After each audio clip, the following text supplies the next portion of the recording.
Meus caros, o ponto da situação de hoje, no penúltimo dia de julho. Acontece que os 12 motoristas de António Costa, que estiveram sempre ilegais até à passada semana, eu realmente já tinha achado estranho que no governo anterior, no 22º governo, houvesse 12 motoristas, 12, e que neste governo atual não estivesse inscrito nenhum. Bom, eu estava mesmo para fazer um vídeo sobre isto, questionar o que é que se teria passado, se António Costa agora teria optado por andar a pé, uma vez que ele diz que os carros são um corpo estranho, para se deixar de lado, para se abandonarem. Portanto, eu pensei, bem, se calhar o nosso primeiro-ministro decidiu passar a andar a pé, tanto ele como o resto do governo. Mas não foi. Aconteceu que alguém se esqueceu, provavelmente ele, como se esqueceu de outra coisa do aeroporto, de mandar publicar a lista dos 12 motoristas que o transportam para todo o lado, e então essa lista foi apenas publicada a semana passada, no dia 14, diz ele. Portanto, há mais de uma semana, já foi para aí há 15 dias já. E só desde então é que os motoristas estão legais. Até lá tivemos um governo com 12 funcionários motoristas perfeitamente ilegais. Ok? Ilegais. 12 motoristas ilegais no governo de Portugal e mais, no gabinete do primeiro-ministro. Digam lá que isto não é uma coisa ímpar a nível mundial. Mas, abençoados que somos por termos um governo tão bom, por termos tido esta sorte, há mais boas notícias. É que a inflação bate todos os recordes de 93, e atenção, que esta inflação é a do INE, não é a inflação real que todos sentimos todos os dias nas nossas carteiras, de cada vez que vamos fazer uma compra a um supermercado ou meter combustível. Não, essa é uma inflação pelo menos o triplo desta do INE.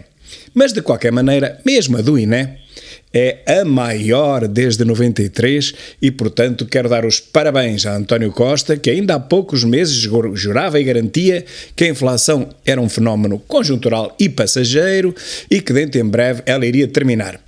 Não só não termina, como não para de subir, e se quiserem ter uma ideia da inflação real, é só multiplicar esta inflação administrativa por 3 vezes 9, 27, e mesmo assim fica abaixo.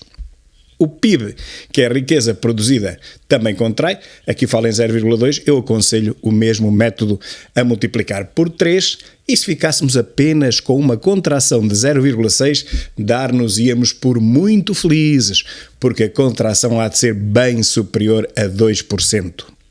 Mas é claro que nem tudo são notícias tão boas como estas, há notícias ainda melhores.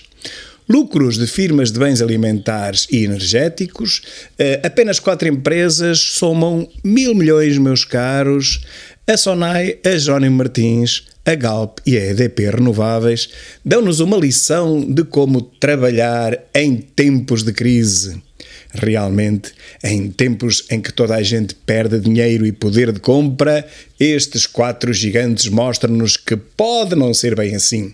Ponhamos, pois, os olhos nestas 4 empresas que são realmente um exemplo para a economia nacional. Só a Galp e a EDP Renováveis conseguiram mostrar um lucro de 685 milhões de euros. E atenção, não se esqueçam que estamos a falar apenas do primeiro semestre. Ainda falta outro tanto. É claro que estes 1.000 milhões se devem à guerra da Ucrânia. Antes deviam-se à pandemia, agora é a guerra da Ucrânia, e eu suspeito, inclusivamente, que quando terminar a guerra da Ucrânia se vão dever ao ataque japonês ao porto de Pearl Harbor, no Havaí, em 1941, porque todos sabemos que essas ondas de choque chegaram até hoje. A melhor de todas as notícias, entretanto, é que a unidade móvel da PSP, que prestava serviço ontem no Porto, no primeiro dia, o dia da sua inauguração formal, acabou por avariar e foi rebocada sem energia. Nem o motor conseguia funcionar. O mais bonito é que essa unidade foi prontamente substituída por outra, e a outra também não trabalhou mais de 4 horas e voltou a avariar. Meus caros, quem ainda tivesse a ilusão de que estamos num país europeu tem aqui motivos mais que suficientes para se desenganar. E deixo-vos com uma pergunta. Se não há gente suficiente, agentes, para as esquadras fixas, se a principal esquadra fixa do Porto teve que fechar por falta de agentes, de que forma é que mais unidades móveis vão suprir essa falta? Porque é preciso gente também para as fixas e agora gente também para as móveis.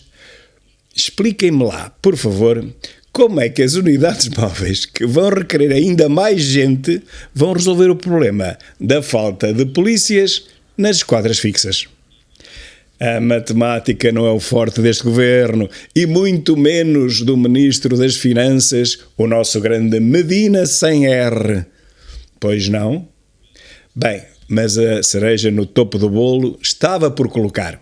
Imaginem vocês qual é o horário de funcionamento destas novas unidades móveis da PSP. Pois justamente é o horário dos militantes do Berloque da Canhota. Abrem às 4 da tarde e fecham às 8 da manhã, justamente como eles. Acordam às 4 da tarde ou às 5, fumam umas coisas e vão para as manifes. Mas como agora não há manifes para onde ir, passam a vida no bairro alto a beber umas bujecas, a fumar umas coisas e a salvar o SNS. No final do dia de trabalho, às 8 da manhã, voltam e regressam a casa. E é por isso então que estas esquadras móveis estão abertas no seu horário, no horário normal de expediente dos militantes do Berloque da Canhota. 4 horinhas, ou às 4 da tarde, até às 8 da manhã, hora em que finalmente se deitam. Só falta colocarem na carrinha o horário. Em vez de aqueles números todos, às 6, às 8, não, basta pôr horário do Berloque. E já toda a gente sabe qual é o horário em que estas super carrinhas, super variadas, vão trabalhar. Um grande abraço para todos e até amanhã.